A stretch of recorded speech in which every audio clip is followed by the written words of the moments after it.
Coming to you from sunny Orlando, Florida, welcome to the Paperstac podcast, where we cover current topics in the note industry, give you tactics for your note business, and talk with industry leaders to make you a better note investor. And now, your hosts, Brett Berkey and Rick Allen. Another episode of Paperstac Podcast. Paperstac Podcast.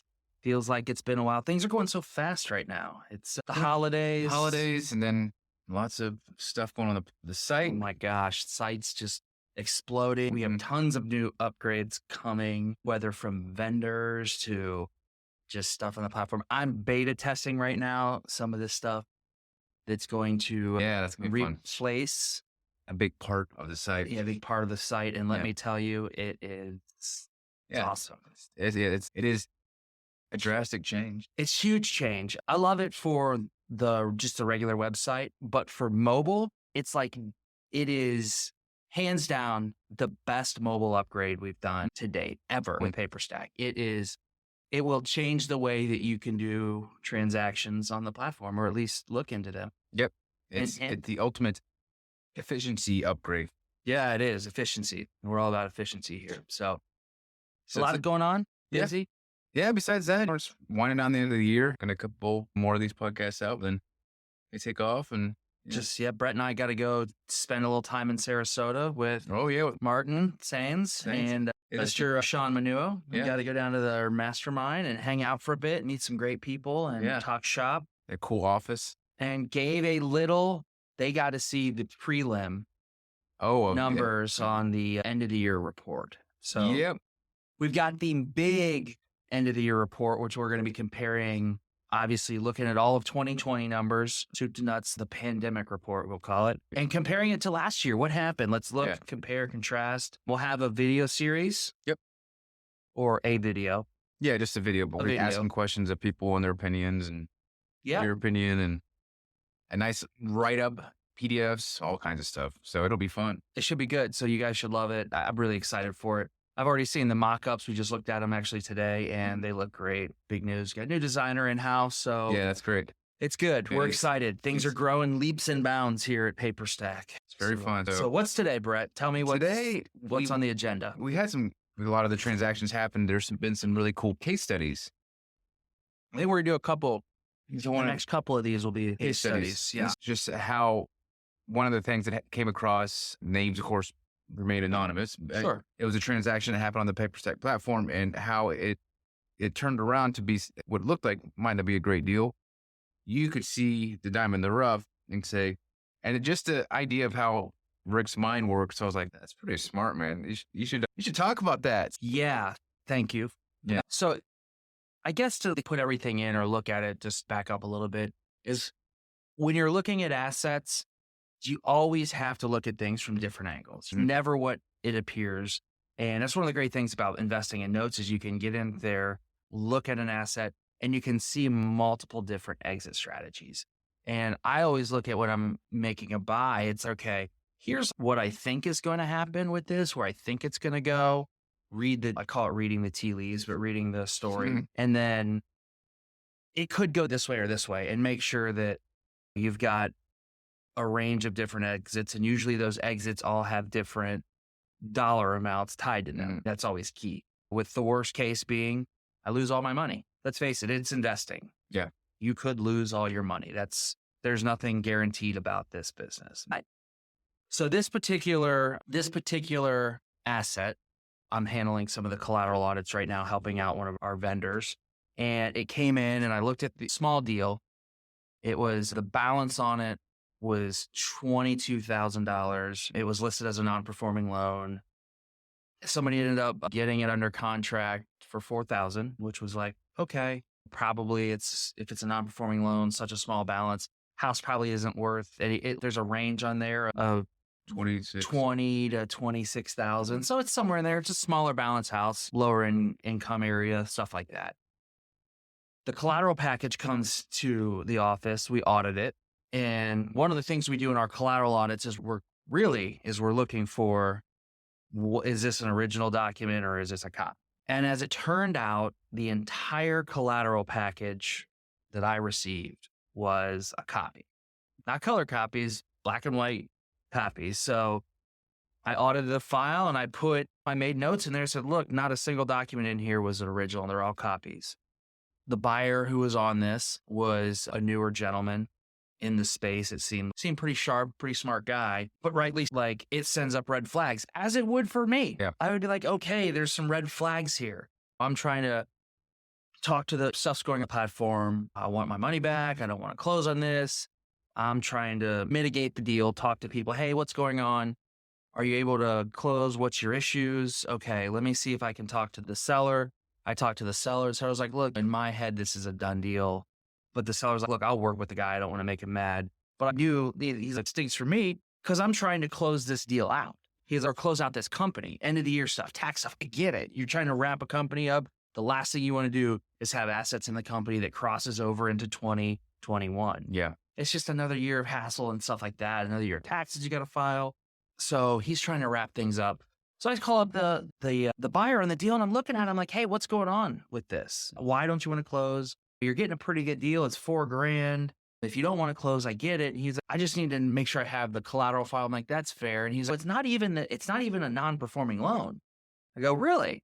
I didn't know that was non-performing. His list is non-performing. He's like, no, it's reperforming. It's starting to reperform. Are you new to the mortgage note industry? Have you been wanting to learn the step-by-step process to purchase your first mortgage note? Well, you're in luck. We've convinced our CEO, Rick Allen, to break down everything he knows about mortgage note investing. Through a series of 50 videos, you'll get everything from start to finish of where to purchase notes, how to purchase notes, and all of Rick's investing techniques he has developed over the many years. From performing note tactics to non-performing notes, Rick gives you everything he knows about investing. Bonuses include our glossary of industry terms, Rick's own proprietary calculators he created to evaluate notes, discounts from our partners, our Rolodex of vendors, a private Facebook group, along with a lot more. We've packed so much content into the Academy to take you from beginner to expert in no time. To learn more about the Academy, go to academy.paperstac.com/welcome. Again, that is academy.paperstac.com/welcome. So I was like, okay, let's look at this. I'll work through this with you and starting to look at it. And I'm like, wow, they started making payments last November. Yeah. And the payment on it, the P&I payment was $200 and they're making like $300, $500, a couple hundred, but they're trying to get caught up. And their most recent payment was for $500. And now which was in October, and they're due for July 1. So I'm like, okay, starting to reperform. I'm like, oh, this deal's looking better and better. And I'm telling the guy, I'm like, yeah, it's reperforming. This guy, he doesn't necessarily not have the original collateral file. It's just tucked away in a storage unit or in a pod, which he's having a house built, long story. But he goes, look, I know where it is. If I've got it, it's in this filing cabinet in the back corner of this pod. I packed the pod. He's like, but I'm not going to get it till March. So I can send it to him in March. The buyer wasn't real happy with that. Looking at it, and I told the buyer, I was like, look, I'll buy it. Yeah. If you don't want to buy it, if you want your money back, I'll just step in and take your place. And we started working through it. I went back and talked to the seller again, said, look, I'll buy this. It's a decent deal. It looks like it. A lot of risk still I could see involved.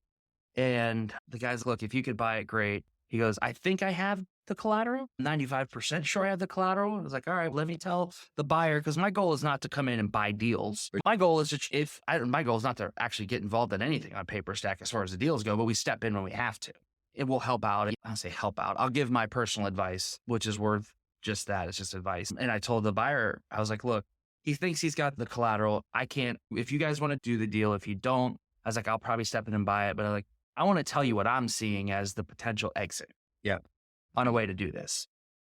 As I said, look, one of the things we do whenever we buy an owner finance loan or maybe a scratch and dent loan like this, it's starting to perform, is we get an estoppel sign. So the estoppel, the borrower is saying that, hey, you go to them and you present them the estoppel. And on the estoppel, it says, here are the terms of your loan. The principal and interest payment, the current balance, the next due date, the maturity date, interest rate, the whole deal, address, everything. Say, we just bought this. I need you to sign it, have it notarized, send it back. And you can do it one of two ways. If you get an instance like this where somebody's making payments, they obviously want to stay. Oh, yeah. So my thought process was like, I would offer them, hey, would you like me just to modify your loan? Take whatever you owe, because it's the holidays, right? You can do something nice for somebody and they're going to be really jazzed about it. So you say, here, look, I'll go ahead and I will modify your loan for you. I'll put the whatever you owe me. So they're 5 months still, so they owe around $1,000. I'll put that on the back end. Now the principal balance has gone from $22,000 to $23,000. Their interest rate would stay the same. Their payment amount would stay the same, but instead of 245 payments, they'd have 251 payments. So it's 6 extra payments. Nothing else changes. They don't have to make double payments. You're helping them out. At the same time, you're modifying the loan. You're going to have them verify that with an estoppel. Yeah. So I was like, you could do that. Now they may push back and say, I don't really like the idea of putting stuff on the back end. I'd rather pay it and catch up. I'm on a good thing. At that point, you're like, I still got to get them to sign the estoppel because it's verifying that like you own the note and everything like that. And since you don't have the original collateral file, you want them to say, yeah, you're the rightful owner. So there, I was like, you can just go to the borrowers if they don't want to do the loan mod and just say, look, okay, that's fine. I get it here. Just so we're both on the same page, let's verify that this is we're agreeing what you're behind. I'm the owner, yada. So you're still getting them to verify it. They sign the estoppel. Now you've got that. I have them notarized. Say sign it, have it notarized, send it back. Do you have to have it notarized? You don't have to, but It's one extra step. it's just one extra thing on there. It's look, you not only did you sign it, you had it notarized, which means you had to show to them that it was actually you signing it. So I look at that as just an extra layer of Nice. So he was like, okay, that makes sense. I go, next step is you have the seller sign a lost note affidavit, generate one, fill it out. Because in the event that you don't have the collateral, you got to have that. And that's the proof. Now, according to the buyer, the title was all good. He had somebody order title. He went to the bag group and had them, he ordered all the due diligence documents, title checked out. The only thing we're running into is, the original collateral file has disappeared. Is that uncommon? No, it happens. That happens. So you just have to look at it and say, it's common for that to happen. You can come across that. It's not the norm. No. But it's something that I'm not shocked if I go, oh, the collateral's missing. Big deal though, right? Of course it's a big deal, but things happen. I've had collateral disappear. When I shipped it with one of our shipping partners, they lost a collateral file. They just lost it. It was in a box. The box exploded. They didn't put all the papers back in there. So it's just lost in purgatory now. So what do you do? What do you do? If it's a non-performing loan, you can offer to modify them, recreate the collateral. There's a lot of different options you have there. If it's performing, you just write it out. Performing, you can do that. You have to do a lost note affidavit, and hopefully you've got all the collateral file imaged. Yeah. Imaging is key. So, Most of the time you have that at least, though, right? we do, especially if you buy it on Paperstac. If you buy it on Yeah. Paperstac, you should have most of the stuff all imaged, at least all the stuff that you need, like the allonges, Yeah. the note, mortgage, all that stuff.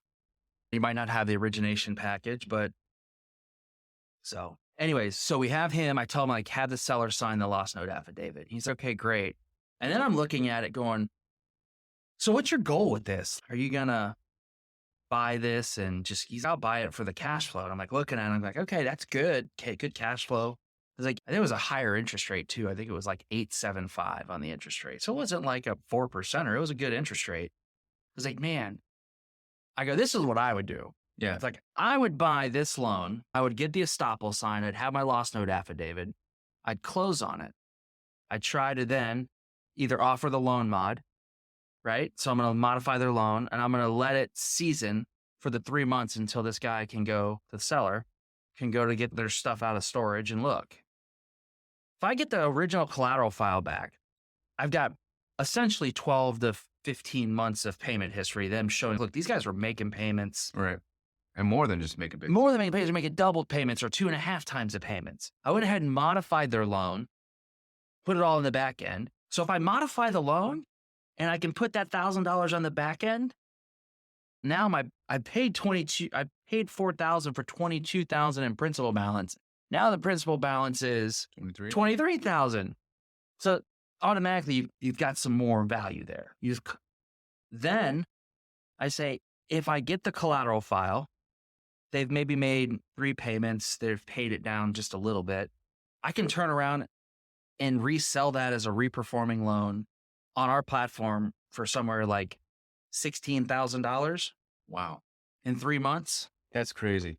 So from 4,000 and you're still getting paid down to Well, you got paid $600 and you probably paid $20 or $30 a month in servicing. So maybe you're down to $510.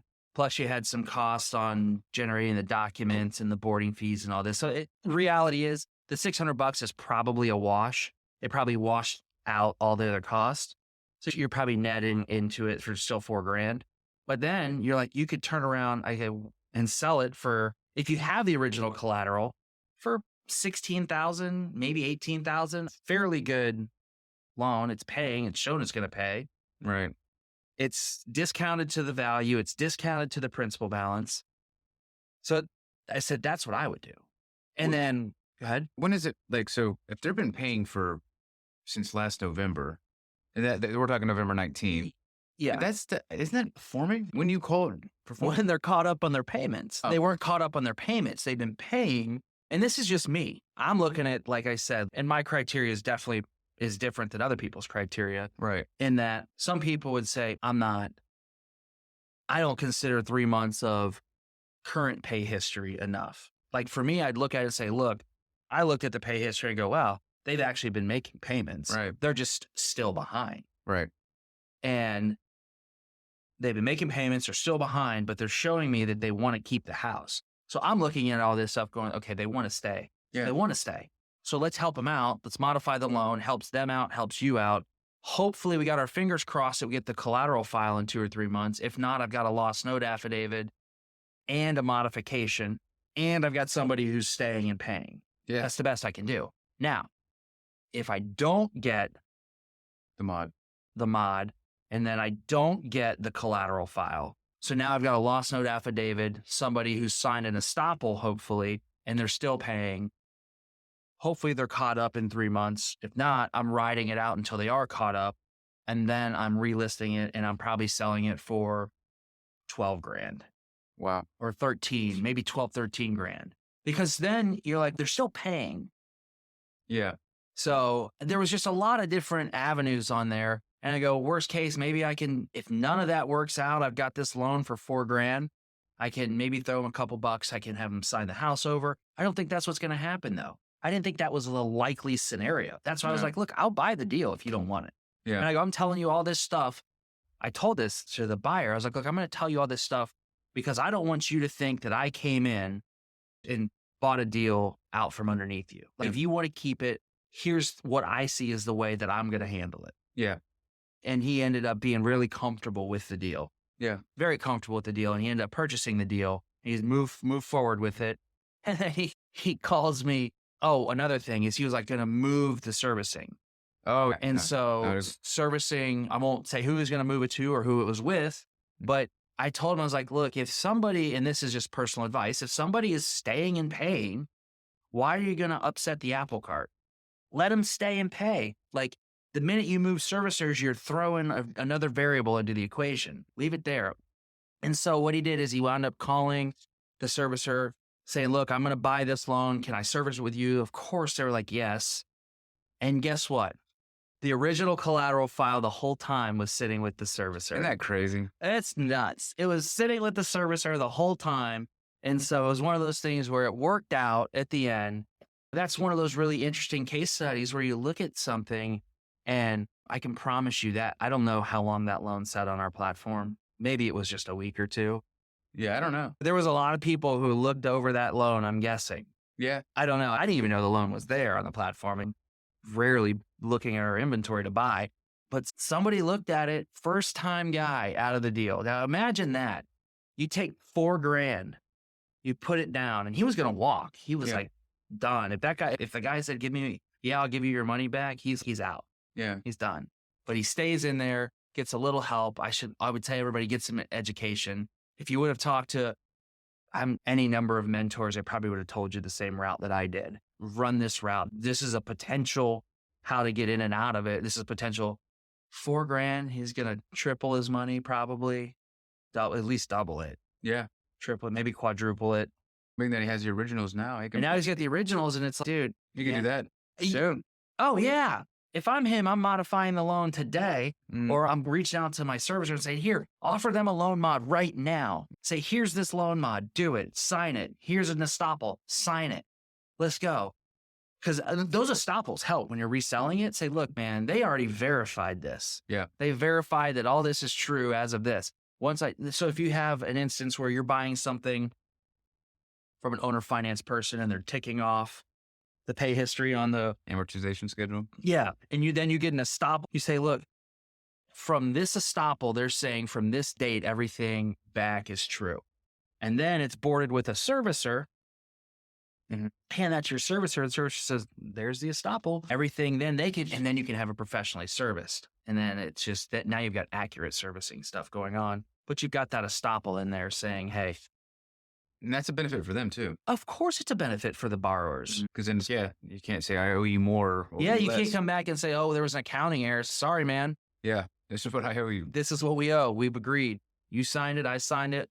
Done. So that's a good one. Yeah, that was a good one. It worked out well. Those diamonds in the rough, man, they're there. You just got to be able to look at them. Like he's the one that's actively buying now on the platform. He's doing a lot of buying right now on the platform. I'm doing a lot of the selling for our fund liquidations, but he's buying a lot of stuff. Yeah, so I know he's in a couple deals right now, and I don't know what he sees, but he sees something. Yeah, there's deals out there. You just got to look for different, and everyone's criteria is a little different. I talked to somebody the other day. They've got an income fund. They're only paying 8% to their investors, which is great. Income fund 8%. If you're making 12%, you're making 4 points. Yeah, you put $10-20 million in that thing. It's kicking off some income. Yeah, it's paying down the deal. So it's one of those things where you're like, all right, I get it.